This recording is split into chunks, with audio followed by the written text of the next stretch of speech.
سیلی فی داری، اور حدیث میں یہ الفاظ ایسے بھی ہیں وَوَسِّعْلِي فِي رَأْيِي، اے اللہ میری رائے کو کشادہ کر دے، میری سوچ کو کھول دے، میری فکر کو بڑھا دے، تاکہ میں بڑی سوچ سوچوں اور چھوٹی چھوٹی سوچ سے میں نکل جاؤں۔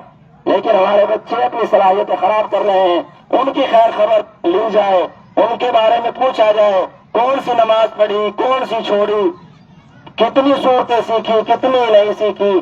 بہت کچھ ہمارے پاس میں وقت کی کمی ہے، لیکن اس کے باوجود ہمارا وقت ضائع ہو رہا ہے۔ اور آخری بات جو رسول اللہ صلی اللہ علیہ وسلم نے فرمائی وہ یہ ہے کہ ہم لوگ اپنے زبان پر قابو پانے میں کوششوں کے باوجود کوتاہیاں کریں گے۔ ہم لوگ اپنے گھروں کو وقت دینے کی بجائے پھر بھی کچھ نہ کچھ وقت ہمارا باہر لگے گا، اور وہ خطاؤں سے بھری ہوئی باتیں ہوں گی، دونوں زبان کی بھی اور گھروں سے باہر رہنے کی بھی۔ اس لیے ان خطاؤں پر وَلْيَبْكِ عَلَىٰ خَطِيئَتِكَ، شام کے وقت اپنی خطاؤں پر رویا کر اور کہا کر کے اللہ میں تیری فرما برداری پوری نہیں کر سکا، مولا مجھے معاف فرما، مولا مجھے معاف فرما۔ بس میری بات پوری ہوئی۔ ان باتوں کا خلاصہ یہ ہے کہ اولاً تو ہم اپنی زبانوں پر قابو رکھیں اور ان زبانوں کو کسی کی عزت ریزی میں، کسی کی حق ریزی میں بالکل صرف نہ کریں۔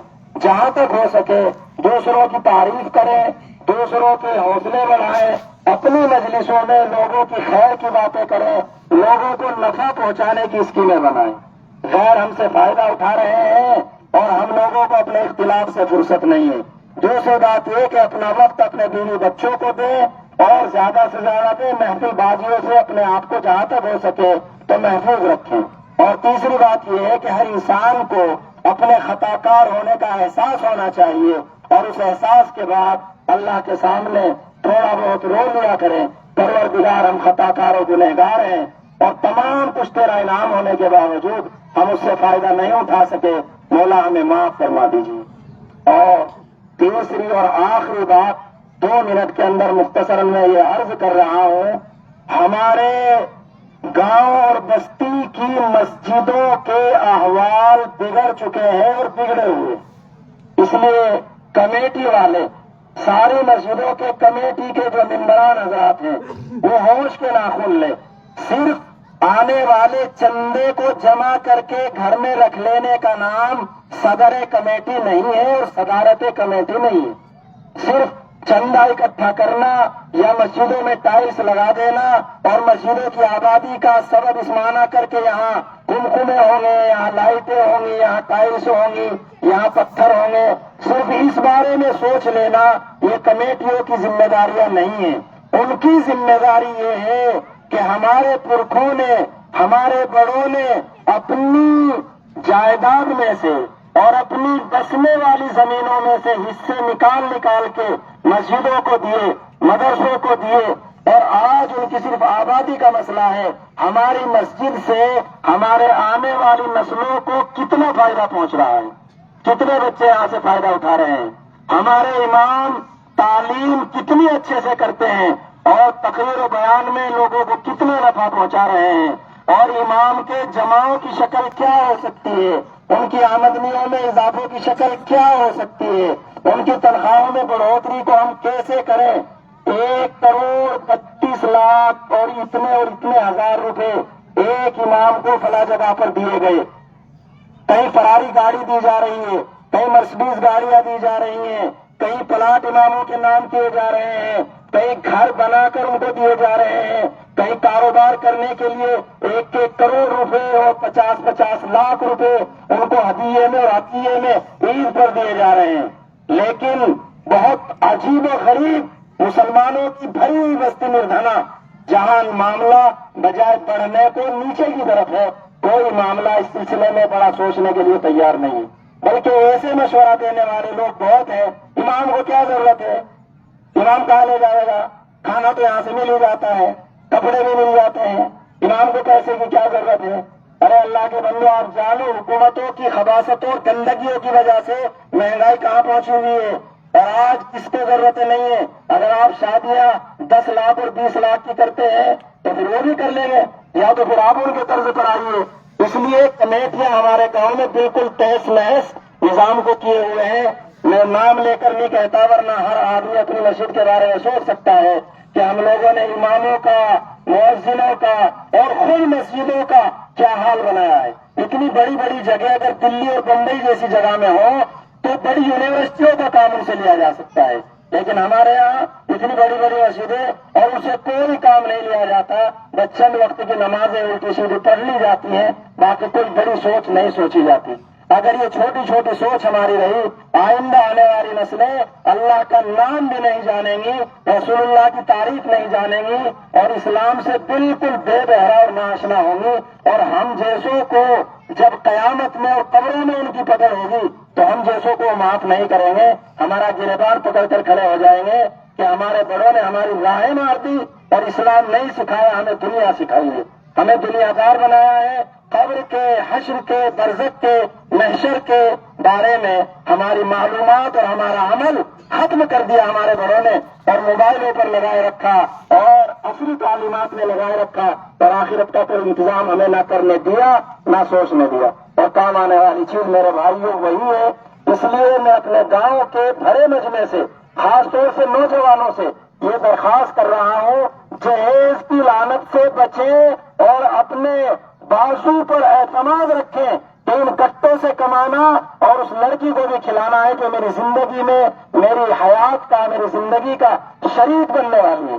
مجھے اس کا محتاج نہیں بننا، اس کی گاڑی میں بیٹھ کر بے غیرتی کی باتیں گھومنا، اس کے جہیز کو استعمال کرنا، اس کے کپڑوں کو استعمال کرنا، یہاں تک کہ اس کی لائی صابن، کنگھا اور فلا چھوٹی چھوٹی چیزیں بھی ہمارے مردوں کی غیرتیں مر چکی ہیں، ان کا استعمال کر رہے ہیں. اپنے بازو سے کمائیں، اپنے گھر میں کمائیں، حلال کمائیں، بغیر جہیز کر، بغیر رسموں کے بچوں کو گھروں میں لائیں، انشاءاللہ خیر اور برکتیں ہوں گی.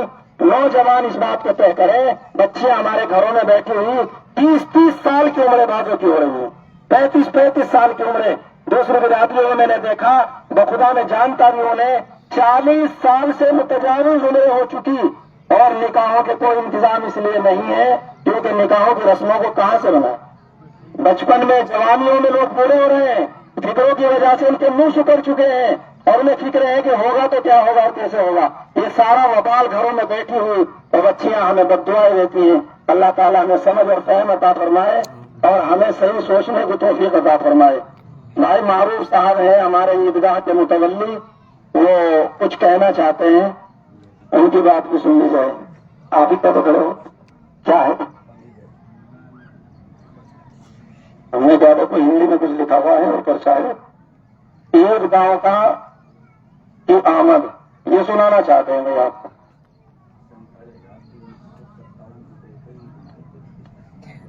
کل کتنا ہے؟ 2,20,102 روپے کی آمدنی ہوئی تھی. کب تک؟ آج تک یہ آمدنی ہوئی تھی. اچھا ڈیٹیل مختصر ہونا چاہیے. 2,20,102 روپے تو آج تک کی آمد ہے، اور خرچ 1,82,100 روپے کا یہ خرچ ہے. بچت کہاں ہے؟ بچت کہاں؟ بچت کیا سنانا چاہیے تھا نا اسے. چلیے یہ معروف کی یاد نہیں ہو گئی. اور معروف سے یہ بات کہی گئی تھی کل کہ جتنا خرچ آپ اس پرچے میں دکھائے ہیں اس کے لیے رجسٹر ہوگا جو ہر سال کا خرچ اس میں ہو، اور ہر خرچے کے سامنے اس کی پرچی ہو. کیونکہ ایسے تو کچھ بھی لکھ دیا جائے تو اتنا خرچہ ہوا ہے، دلیل کیا ہے اس کی؟ تو اس کو انہوں نے کہا ہے کہ ایسا کیا جائے گا. اور ہمارے چچا ہیں، کیا نام آپ کا؟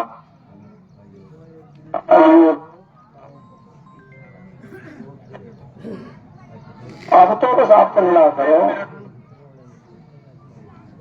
4,47,357 روپے عیدگاہ میں آئے.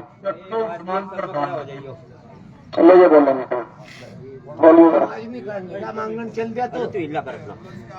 7100 روپے سروس پردھان نے دیے، 6100 روپے عثمان پردھان نے دیے، 8100 روپے ماسٹر عارف صاحب نے دیے، اور بھائی 24,000 روپے بقرہ عید میں آئے. 21,000 کی اینٹ بھی کی، 11,200 روپے مقیم ملا جی نے دیے، 24,210 روپے نانو نے 21 ہے 21,210 روپے نانوی نے دیے، 11,845 روپے موسا نے دیے۔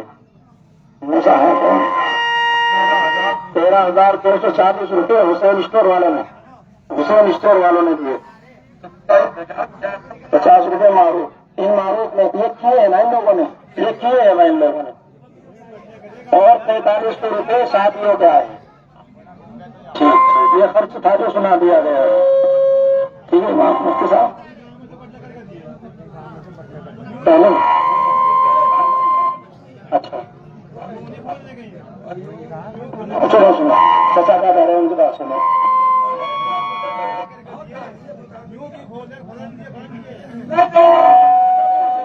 بھائی یہ ہمارے چچا ایک بات کہہ رہے ہیں کہ یہ جو پیسے ناموں کے ساتھ گنائے گئے ہیں یہ ان لوگوں نے گاؤں میں سے اکٹھا کر کے دیے ہیں، اپنے پاس سے نہیں دیے۔ ٹھیک ٹھیک ہے، بس اپنے محلے وار سے عیدگاہ کے لیے ہر صف میں سے ایک آدمی کھڑا ہو جائے عیدگاہ کا کام سمجھ کے، عیدگاہ کے کام کے لیے، اور وہ عیدگاہ کے لیے چلنا کر لے۔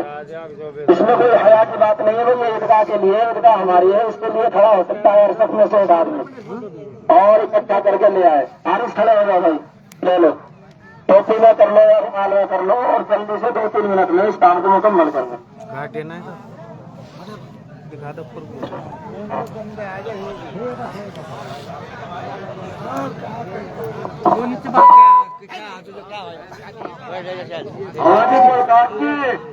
آرام پردھان 2 لاکھ روپے کا کام رہ رہا پورا، اور اس کو کم نہیں ہوتا۔ 10,000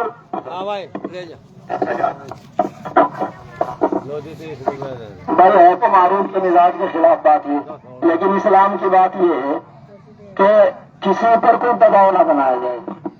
1 منٹ ہو جائے گی۔ مجمع کی شرم سے جو پیسہ دیا جاتا ہے اس میں برکت نہیں ہوتی، مجمع کی شرم سے یا کسی کے دباؤ سے جو پیسہ دیا جاتا ہے اس میں برکت نہیں ہوتی۔ اس لیے بھائی معروف آپ سے درخواست کر رہے ہیں عیدگاہ کے کچھ کاموں کے لیے، عالم پردھان صاحب نے جو ہمارے موجودہ پردھان ہیں تو انہوں نے کچھ بولا ہے شاید دینے کے لیے، اور دیگر حضرات بھی اگر کچھ دینا چاہتے ہو تو عیدگاہ کا کام ہے، ہر 10,000 روپے۔ اعلان وہ کریو جو یہاں پیسہ آپ کو نقد دے گا، کسی کا نہ بولیو، بالکل نقد لاؤ گا جو نہ بول بات تو سنو، ویسے نہ بولیو کی پرچی ہونی چاہیے، وہ تو بھی لگی پڑے ہو گئی، میں نے کہہ دیا۔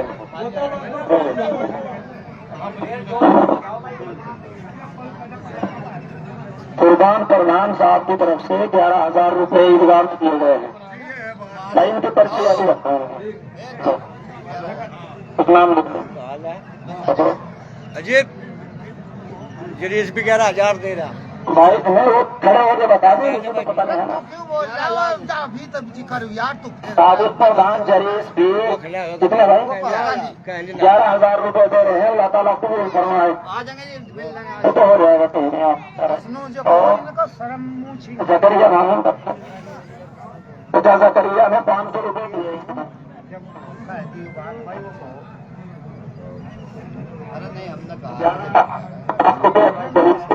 10,000 عالم پردھان کی طرف سے اور 11 قربان پردھان کی طرف سے۔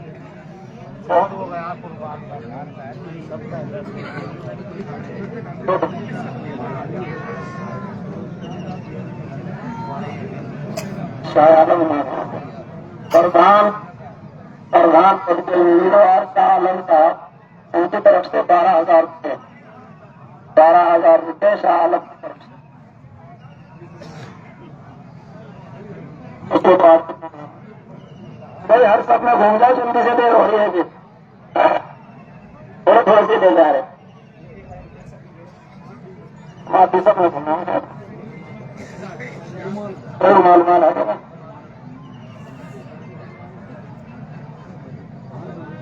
جلدی سے لائے گا، جلدی سے پھر نیت ہو رہی ہے، پھر اس کے بعد نماز ہوگی، ہم لے آئے جلدی سے چھوڑ دو بس۔